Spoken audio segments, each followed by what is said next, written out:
Well, let's talk about that. What are you talking about? Fear, the rally to restore Stephen fear. Colbert is having a rally to restore fear. Is that what he's calling it? Yeah, I haven't had a chance to read. Like I said, I got something from him on that, and I just haven't had a chance to read it yet. He and Jon Stewart are supposedly having competing on the same day at the National Mall. Jon Stewart is the rally to restore reason or sanity. The rally to restore sanity, okay. Okay, and then Stephen has the rally to restore fear. Kind of. and I'm hoping it happens because I would love to go. Oh, that would be hilarious. Oh, God, I would love to go there too. I think they were talking about doing that on the 30th of October. Mm-hmm. I think they're serious. I think they're actually going to be there. Mm-hmm. And so that might be interesting. And then you'll see all sorts of comparisons. Like they'll try and estimate crowd size compared to the crowd size that Glenn Beck had at his, that sort of thing. I wish Stephen Colbert all the luck in the world. I think everybody should show up for that. If Stephen Colbert is going to show up in the mall, I think we need a couple 100,000 people at least out there, and to support Stephen Colbert because that's a bright guy. Yes. Handsome fellow. He comes from good stock. Yep, takes after his older brother. That's what I've heard. That's the rumor.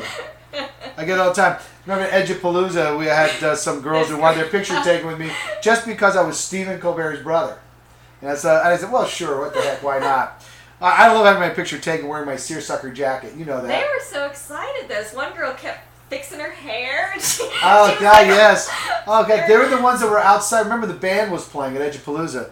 And, and they were all wearing weird outfits. The band was wearing weird outfits.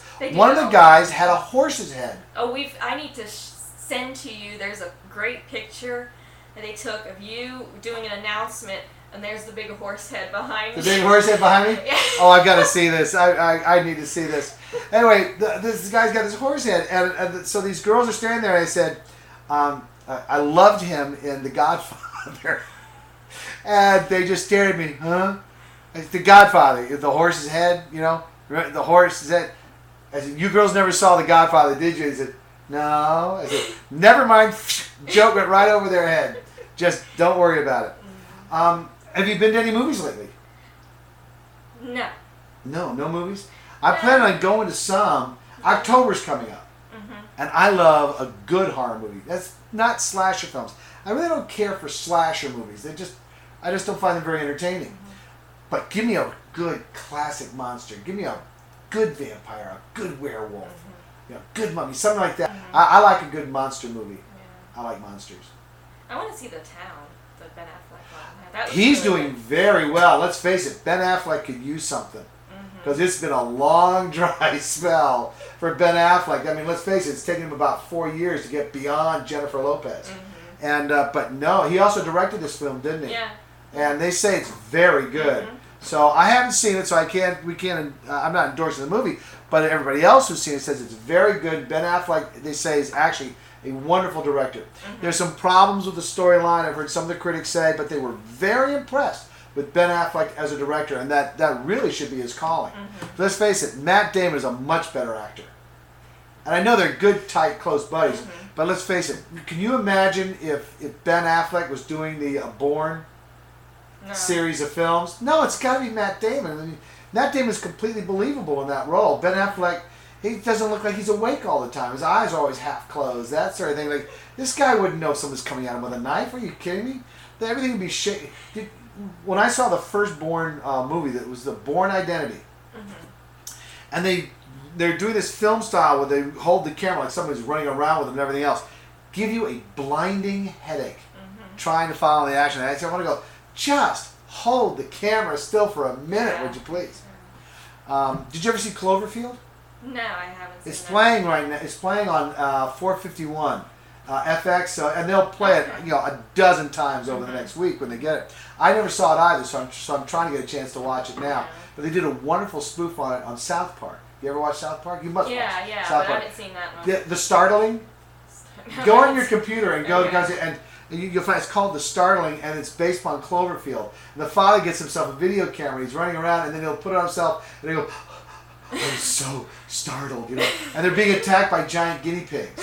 It's called the pandemic, I think is what they call Uh-huh. it, where there's all these pan flute bands all over the place. And they start arresting the pan flute band because everybody's sick of the pan flute bands. Everybody has another pan flute band.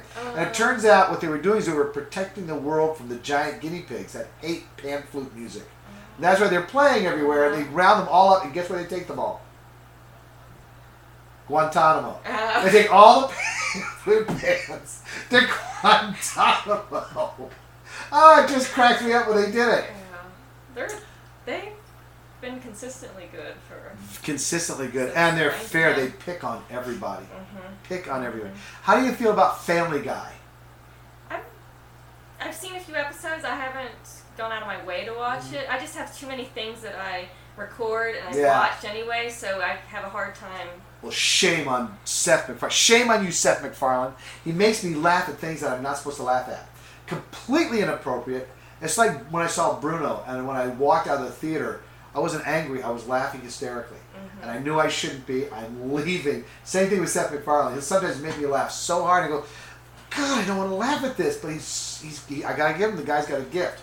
But he fixates on sexual deviancy too much. I think. Don't get me wrong. I'm not a prude. Sometimes it's appropriate. Sometimes it's funny.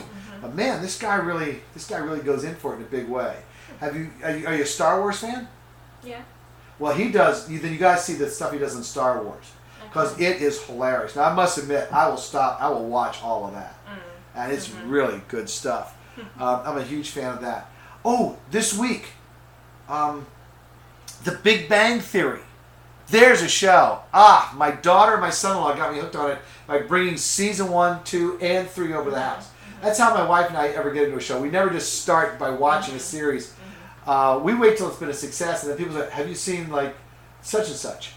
No. It's like Mary Tyler Moore, or what was that one with Dave Duchovny? And X-Files. X-Files. And people say, oh, God, I got no, don't call me. I'm watching X-Files. And we just didn't care. And then, but someone will give us, like, a whole season, and then we get into it.